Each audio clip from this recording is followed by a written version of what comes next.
What's going on, Blake? Not a lot. Getting ready. Got to get this breather tank mounted. So I'm gonna go find a good spot for that and get the lines built up for it, and kind of finishing a lot of details underneath the intake manifold area.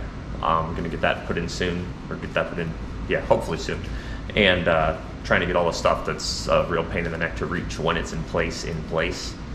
So one of which being the breather system. So this was all in the car before, so just cleaning some of the crud off of it a little bit, and then we're essentially just going to mount it opposite of where it was with the old setup. So nice. Mount it up on the driver's side. Yeah, the non-burning hot side. Yeah, the side without all the melty bits. Yes. So. Unlike before, where both sides of the car were very hot with the V8. Now we've got quite a bit done since last we shot a video here. We got some powder coating done on the valve covers after we got the custom coil brackets put on. Again, because GE head and pain in the butt. Yes. Got the starter in down there. I think that's been in for a little while, actually. Oil filter on. Looks like we got AC condenser. Power compressor. All the other stuff. It's looking good. That's the boost solenoid over here. Yep.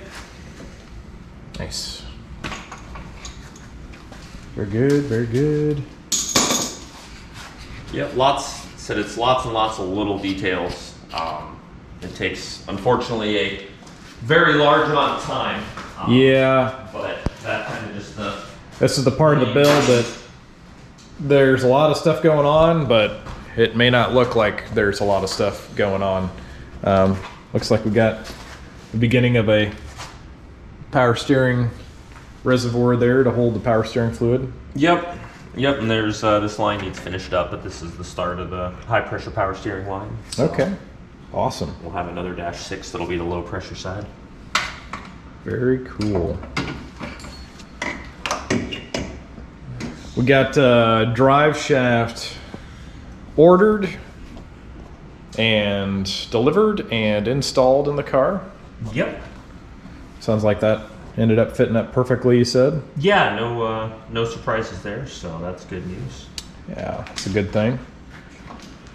What else? I know there's been a lot of wiring Blake has been doing too, and we talked about that, I think, in the last episode, where, again, the wiring just takes a ton of time. May not look like there's a lot of stuff going on, but that wiring is just a huge part of the build. And I know when we changed up coils, originally we were going to go with the standard kind of LS truck coils, and then we heard from Safe that those probably aren't the best choice, that he's seen some guys burn piston holes in their pistons with them, and so we kind of ended up doing the IGN 1A coils here, which are awesome, but we had to rewire, Blake had to rewire all the... Yeah, that's all got to get redone. That's what this mess of wiring here is part of that, and then this is a relay that'll control those. So okay, that gets that's got a big 14 gauge power lead that feeds it, and then this has a relay and a couple of fuses for them. So that'll come off of there and run back and kind of merge in a little secondary harness, and that'll power all of those coils, because they need a little more oomph than the D585s that were originally going to be on it. So that's the next thing to do. Like I said, once this stuff kind of over here on the driver's side is done, so that we can get the the intake manifold final mounted, that's going to be the next thing to do, is going to be to wire up those coils. And then basically, really, once that's done, I've got to finish the power steering. We can get all the belts on the front. I've got to fabricate a couple little things for the cooling system, make a little change to the piping. Once that's done, it should just be interior wiring. So I've got to hook up the starter lead and about a dozen wires in the interior, and get the gauges hooked up with their quick connects for disconnect install. And then we should, in theory, be ready to pressure test everything.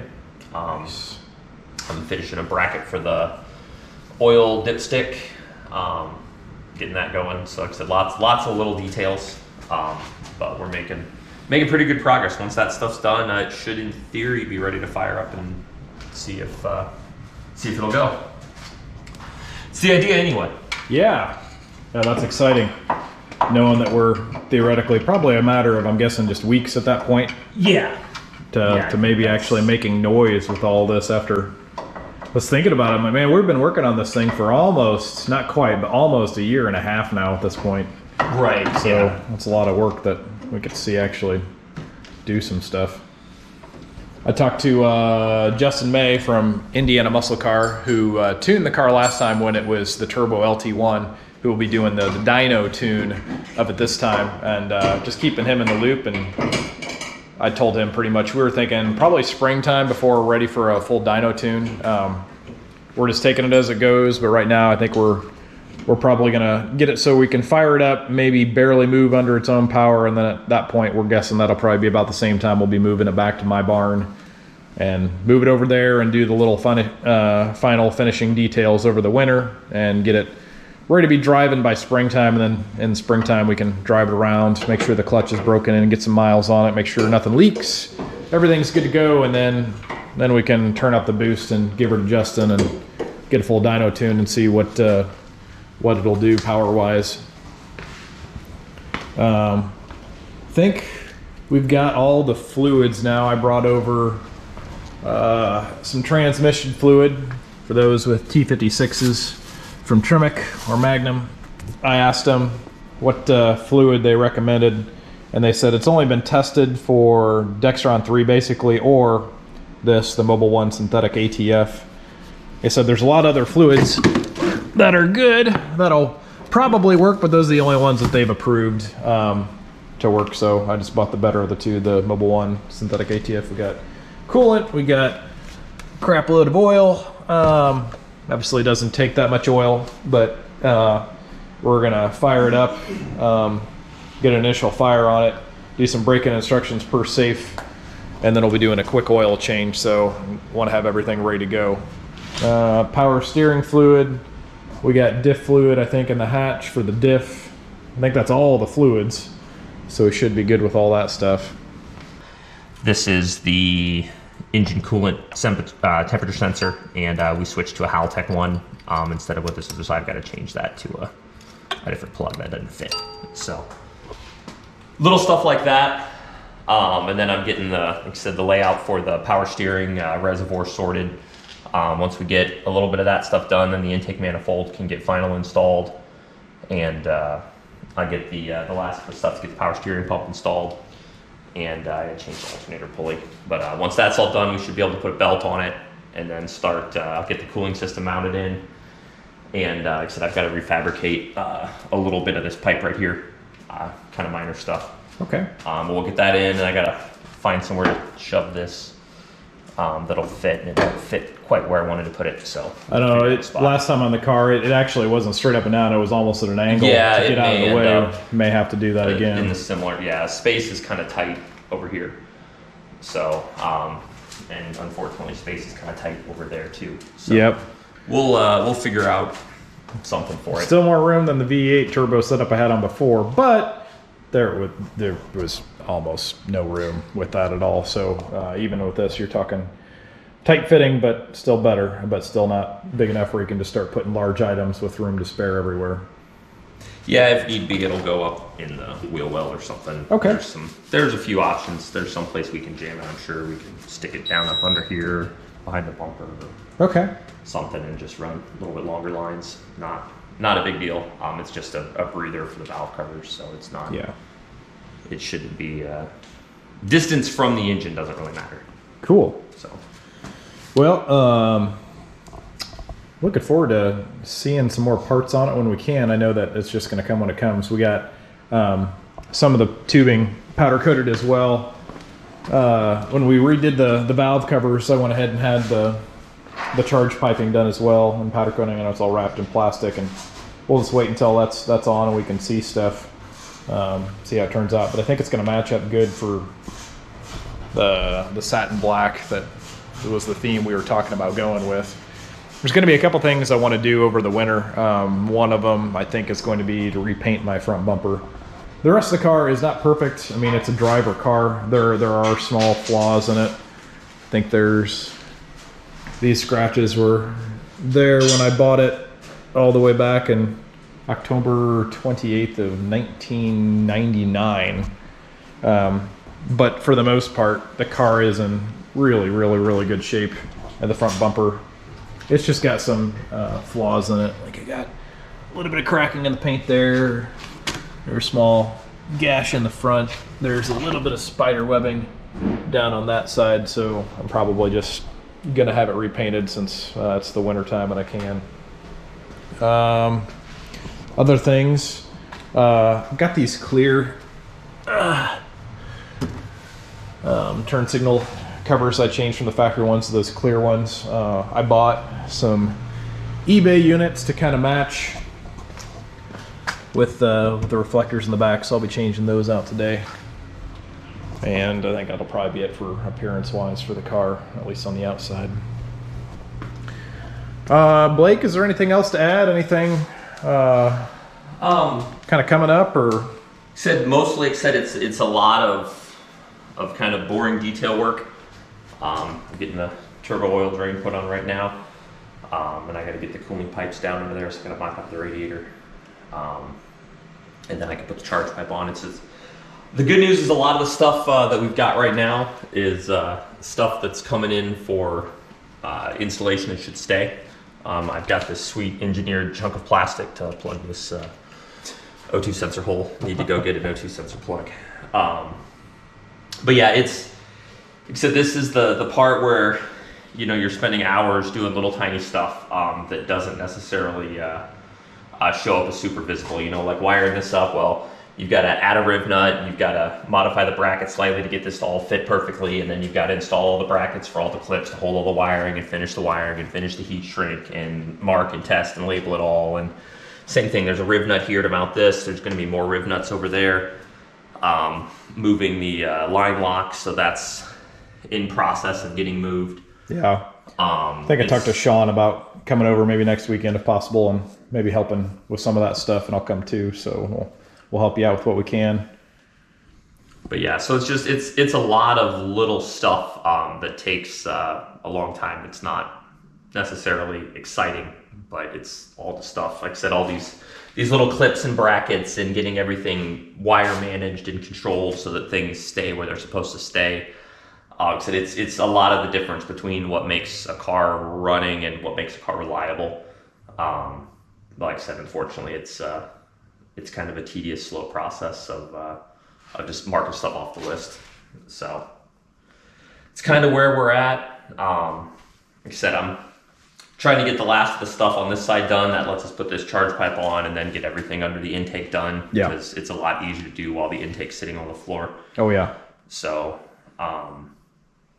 said most of that's there. I'm hoping yet this weekend to get, if it goes well, to get the intake manifold final mounted, get the fuel lines built, and that'll let us get basically all the electronics in and start finishing the power steering. So that's a fairly big deal once all that's done, so that I can put the charge pipes in and the cooling system in, put belts on it, and then I've just got to touch up some wiring in the interior.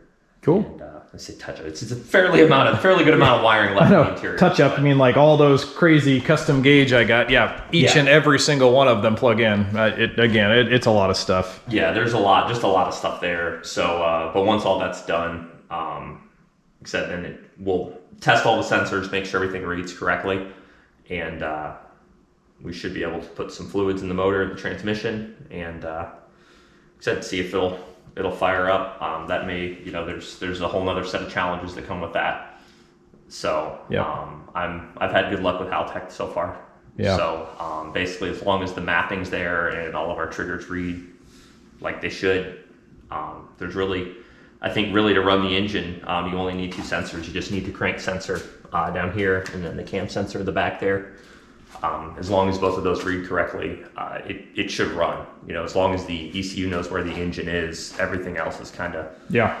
It won't necessarily run well, but as long as those two run, and really if your engine coolant temperature and intake air temperature are working, you should have a fairly well running engine. So, right. I'm cautiously optimistic about that. Yep. So, well, and I don't know, we probably touched on this a little bit earlier in the build, but anytime you do any kind of job or conversion or anything even remotely close to the scale, you can't just put it together and turn the key and have it run perfect. There's going to be little gremlins. We're going to have to work out little issues that we didn't perceive, we've already kind of ran into along the way, and little stuff that we'll probably have to fix once we get going too. So there's the still unknowns of that still. But for the most part, as every day goes by is one step closer, and good progress is still being made. So.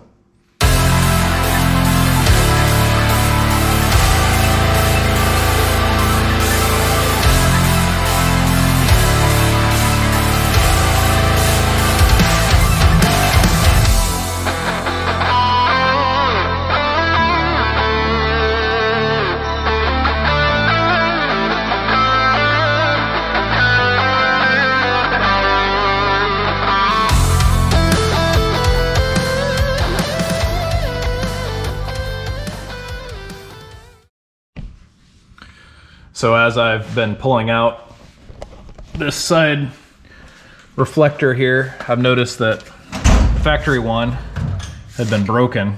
I mean, I've never changed these things. My gosh, I was the third owner of the car, but I've had it forever. I never knew this was snapped, and whoever snapped them, like this gooey, sticky stuff in there, basically to hold it in place. And I'm just trying to clean it up now so I can put the new one in. Of course, lose some of the dead weight of the gravel pinched in there too in my rear bumper. But so it's always interesting when you find stuff like that to clean up.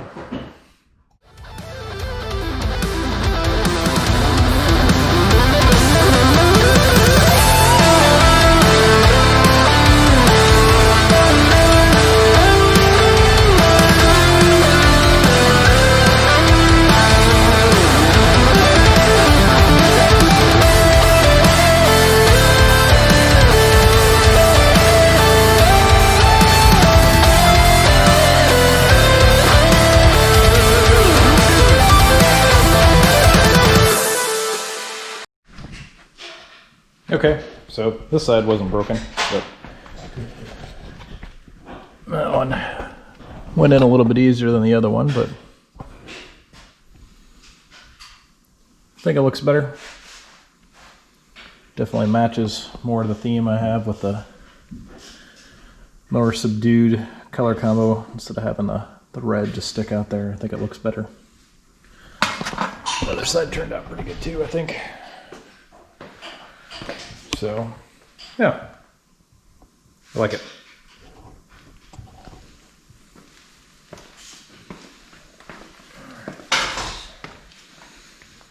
AC compressor installed. Nice. We will, when we go to do AC on this, this is like a shipping build plate thing. Okay. So I'm assuming this is just a valve so they can pull vacuum on it to keep it sealed. Yeah. So when the time comes to do AC, we'll have to get whatever goes here, stock. Okay. There's some kind of plate we don't have. Okay. But since we're not doing AC right now, okay, we'll come back to that. It came with the gasket that goes under this. And that's no good. Looks like a crack. Oh, nope. No, it's just disregard. Yeah. Okay. So yeah, we can figure that out. Yep. And we do have, I don't know if we showed this before, but these two fuel lines are finished. So those are done up. And then I've got some zip tie based separators that are just there to keep them from rubbing on each other so that you don't have a failure on that later on. I got no problem with zip ties.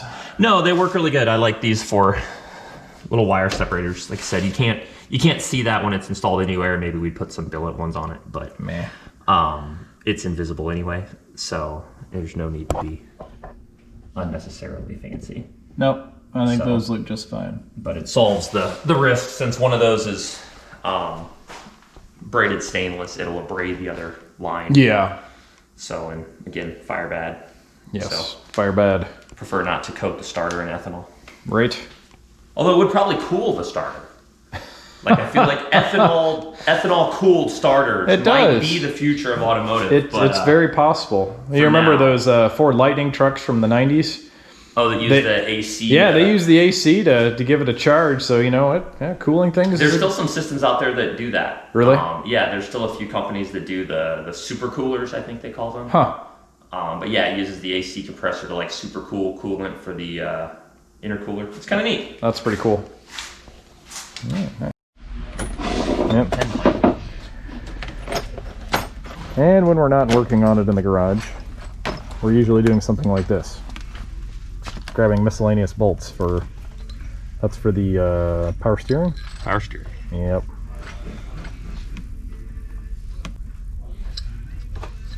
Good old local hardware stores. That's right. They got all the goodies. Back from the hardware store, we got stuff in. Blake's working on the lines for the power steering. Yeah, this needs ghetto machine back a little bit. So that it seats properly. This is supposed to have a flare seal, and we're going to cut it back, and it actually seals with a crush washer against the tightening flange. So I've just got to cut it back a little bit with the grinder just to make it seat properly, so that we get crush on the crush washer. Yep. So we got power steering pump in already. A little bit of issue, and you can probably see it if I hold the GoPro just right here, but you can see almost that the pulley on it, it just sticks out. It's almost one it's rev too much that of an way. inch probably. I think I just dropped the washer. We needed that there. That's all right. But we'll get that figured out also. But anyway, a few more things, and we'll wrap this one up for the day. We'll see you next time.